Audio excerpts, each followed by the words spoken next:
আওয়ামী ভয়ে ভীত হয়ে স্বরাষ্ট্র উপদেষ্টা সেনাবাহিনী নিয়ে কি মিথ্যাচার করলেন? এই প্রসঙ্গটা নিয়ে আপনাদের সামনে এই মুহূর্তে কথা বলবো।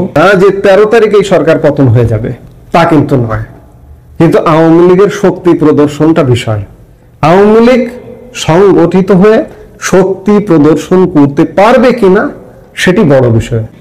একটি পুরনো খবর, কয়েকদিন আগের, গত 4 নভেম্বর মঙ্গলবার সচিবালয়ে আইন শৃঙ্খলা রক্ষা কোর কমিটির একটা বৈঠক অনুষ্ঠিত হয়েছিল এবং সেই বৈঠকে সিদ্ধান্ত নেওয়া হয়েছিল যে এই মুহূর্তে মাঠে সেনাবাহিনী যে পরিমাণ আছে সেই সেনাবাহিনীকে উঠিয়ে নেওয়া হবে। 4 তারিখে সচিবালয়ে আইন শৃঙ্খলা রক্ষা সংক্রান্ত কোর কমিটির বৈঠকের পর এটি সংবাদ মাধ্যমে বহুলভাবে প্রচারিত হয়েছিল এবং একই সঙ্গে 5 তারিখে সেনা সদরে আয়োজিত সংবাদ সম্মেলনে সাংবাদিকরা প্রশ্ন করেছিল মিলিটারি অপারেশনস ডিরেক্টর এমওডি পরিচালক ব্রিগেডিয়ার জেনারেল দেওয়ান মোহাম্মদ মঞ্জুর হোসেনকে। মঞ্জুর হোসেন তখন বলেছিলেন প্রত্যাহারের বিষয়ে আমরা চিঠি পেয়েছি এবং সেই অনুযায়ী আমরা আইন শৃঙ্খলা পরিস্থিতি বিবেচনায় রেখে প্রয়োজনীয় ব্যবস্থা নেব। মিলিটারি অপারেশনস ডিরেক্টরেটের পরিচালক ব্রিগেডিয়ার জেনারেল দেওয়ান মোহাম্মদ মঞ্জুর হোসেন সে সময় চিঠি পাওয়ার বিষয়টি স্বীকার করেছিলেন যে আমরা চিঠি পেয়েছি এবং প্রয়োজনীয় ব্যবস্থা নেব এবং সেই সময় সংবাদ মাধ্যমে প্রকাশ হয়েছিল যে 4 তারিখের সিদ্ধান্ত 5 তারিখ থেকে এটি উঠে যাবে এবং যে চিঠি পাওয়ার কথা বলেছেন ব্রিগেডিয়ার জেনারেল মঞ্জুর হোসেন সেটি 5 তারিখে ইস্যু হয়। 5 তারিখে যেদিন ইস্যু হয় সেদিনই দুপুরে সাংবাদিক সম্মেলন হয় এবং এই চিঠির কপি আমাদের কাছেও আছে। সেই জায়গা থেকে এটি নিশ্চিত যে সেনাবাহিনী 50% উঠে যাওয়ার সিদ্ধান্তটা এখনো পর্যন্ত বহাল আছে। কিন্তু এর মধ্যে আগামী 13 নভেম্বর আওয়ামী লীগের লকডাউন কর্মসূচিকে কেন্দ্র করে আওয়ামী লীগের পক্ষে সাধারণ জনগণের মধ্যে, আওয়ামী লীগের মধ্যে তো অবশ্যই, সাথে সাধারণ জনগণের মধ্যে এক ভিন্ন ধারার উচ্ছ্বাস তৈরি হয়েছে, উত্তেজনা তৈরি হয়েছে এবং সত্যিকার অর্থে একটা জোয়ার তৈরি হয়েছে। এই জোয়ারের ভয়ে ভীত হয়ে কি স্বরাষ্ট্র উপদেষ্টা জাহাঙ্গীর আলম চৌধুরী বললেন যে সেনাবাহিনী উঠে যাওয়ার সিদ্ধান্ত হয়নি? এটি গুজব। আমরা গত 15 মাস যাবত এই সরকারের নানা রকম মিথ্যাচার, একটা দেশের সরকার যে রাষ্ট্রীয়ভাবে মিথ্যাচার করতে পারে ইউনূস সরকারকে না দেখলে কেউ বিশ্বাস করবেন না। অথচ এই সরকারের স্বরাষ্ট্র উপদেষ্টা জাহাঙ্গীর আলম চৌধুরী তিনি বলছেন যে সেনাবাহিনী উঠে যাওয়ার সিদ্ধান্ত হয়নি। যথারীতি আজ রোববার সচিবালয়ে স্বরাষ্ট্র মন্ত্রণালয়ের সভাকক্ষে আইন শৃঙ্খলা সংক্রান্ত কোর কমিটির একটা বৈঠক অনুষ্ঠিত হয়েছে এবং বৈঠক শেষে স্বরাষ্ট্র উপদেষ্টা জাহাঙ্গীর আলম চৌধুরী বলেন আইন শৃঙ্খলা পরিস্থিতি নিয়ন্ত্রণের দায়িত্বে থাকা বাংলাদেশ সেনাবাহিনীর 50% সদস্যকে মাঠ থেকে সরিয়ে নেওয়া হচ্ছে না। তিনি বলেন এই মুহূর্তে সেনাবাহিনী আগে যেমন ছিল তেমনই থাকবে, তাদের উঠিয়ে নেওয়া হচ্ছে না। তাহলে মিথ্যাচার কে করলেন? জাহাঙ্গীর আলম চৌধুরী নাকি এই যে চিঠিগুলো, এই যে চিঠি দেখুন আমাদের কাছে যে চিঠির কপি দেখুন, এটা 5 তারিখের একটা চিঠি। বিভিন্ন বাহিনীতে এরকম চিঠি ইস্যু করা হয়েছে। জাহাঙ্গীর আলম চৌধুরী সত্য নাকি এই চিঠিটা সত্য এবং জাহাঙ্গীর আলম চৌধুরী কি মিথ্যাচার করছেন নাকি আওয়ামী লীগের লকডাউন, আওয়ামী লীগের কর্মসূচিতে ভয় পেয়ে সেনাবাহিনীকে ইউনূস কনভিন্স করে আবারও কি রাজি করিয়েছে? যেহেতু এটা আজকে বিকেলের ঘটনা, মিটিংটা বিকেলে হয়েছে, আমাদের কাছে এখনো পর্যন্ত এই সংক্রান্ত কোনো চিঠি আসেনি। আমরা হয়তো আজকেই বা কালকের মধ্যেই আমরা চিঠিরও হয়তো দেখা পাবো যে সেনাবাহিনী, জাহাঙ্গীর আলম চৌধুরী যেটা বলছেন যে সেনাবাহিনী মাঠে থাকছে সেটা কি সত্য কি না। আসলে আমাদেরকে রীতিমতো একটা গোলকধাঁধার মধ্যে ফেলে দিয়েছে ইউনূস সরকার।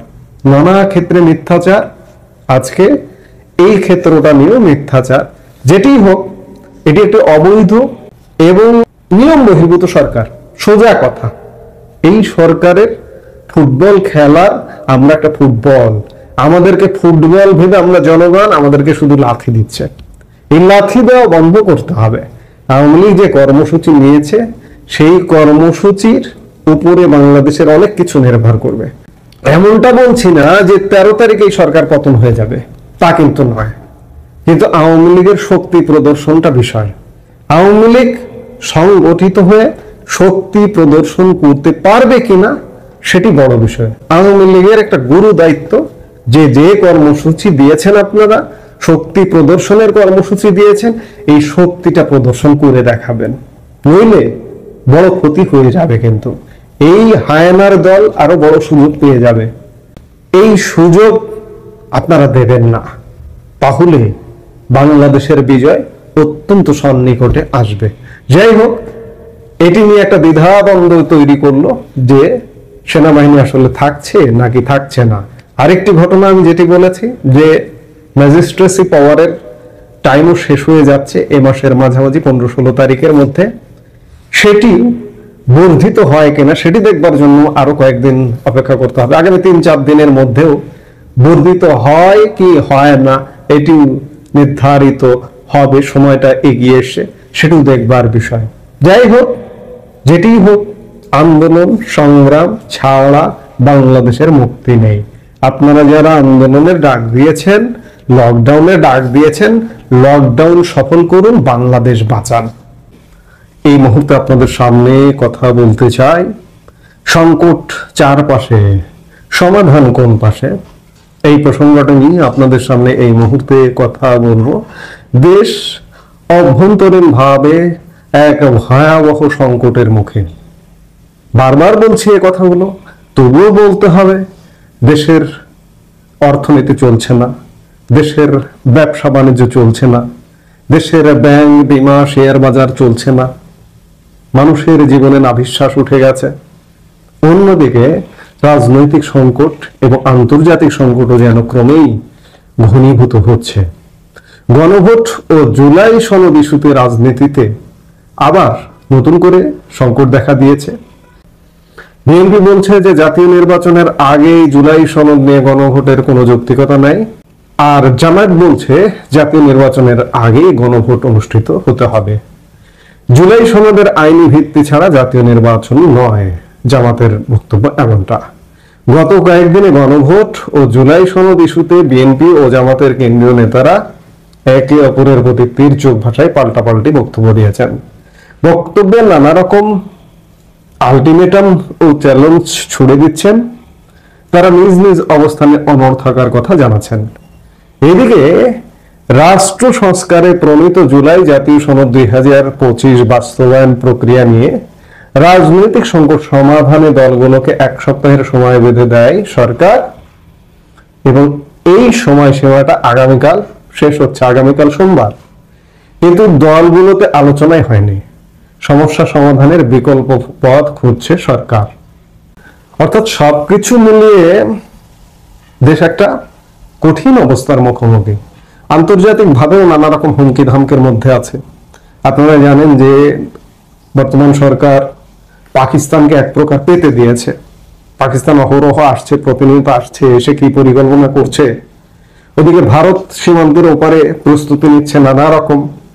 এবং আপনারা জানেন যে সাম্প্রতিক সময়ে আমরা খুব কাছাকাছি, সীমান্তের কাছাকাছি, এবং আমাদের এই অঞ্চলের কৌশলগত ল্যান্ড চিকেন নেককে নিয়ে ভারতের সামরিক পরিকল্পনার কথা আমরা গত 15-16 মাস যাবতই জানছি।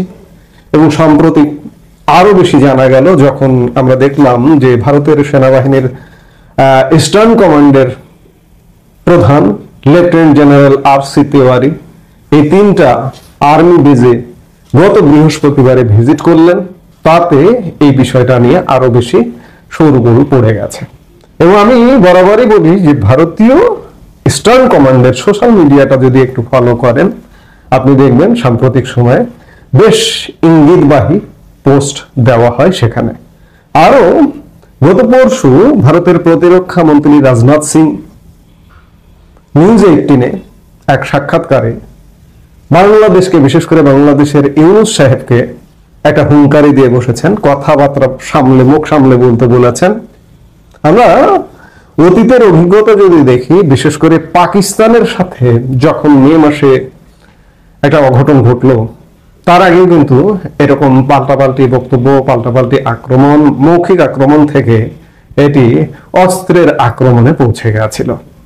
সবকিছু মিলে দেশ এক প্রকার চলছে না, দেশ অচল হয়ে গেছে, নির্বাচন অনিশ্চিত, দেশের রাজনৈতিক দলগুলোর মধ্যে কোনো ঐক্যমত্য নেই, মানুষের জীবনমান নিচে নেমে গেছে, সরকার আসলে চলছে না, সরকারের সব জায়গায়, সরকারের প্রত্যেকটা প্রতিষ্ঠানে অসন্তোষ, প্রত্যেকটি প্রতিষ্ঠানে অযোগ্য লোকদের বসিয়ে দেওয়া হয়েছে, প্রশাসন চলছে না, পুলিশ চলছে না, আর্মির মধ্যেও নানা রকম অসন্তোষ, এবং আর্মির মধ্যেও যেসব আলাপ আলোচনা হচ্ছে, আমি গতকালকে একটু ভিডিও করেছি যে আর্মির মধ্যে ইতিবাচক আলোচনাও হচ্ছে, নেতিবাচকতা যেমন আছে ঠিক তেমনি ইতিবাচক আলোচনাও আছে।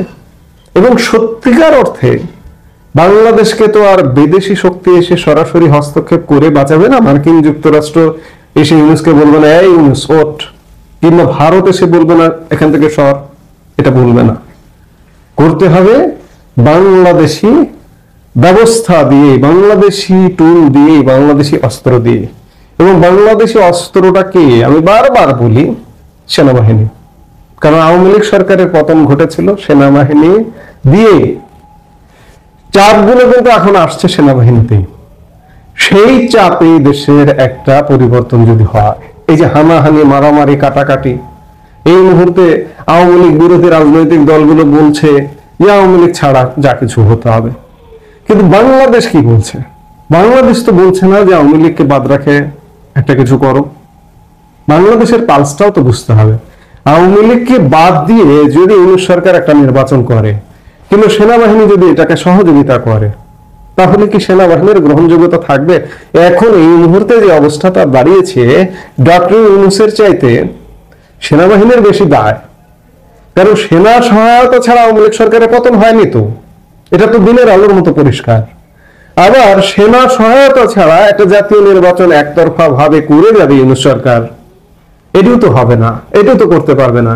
সেনাবাহিনী যদি সহযোগিতা না করে, অসম্ভব।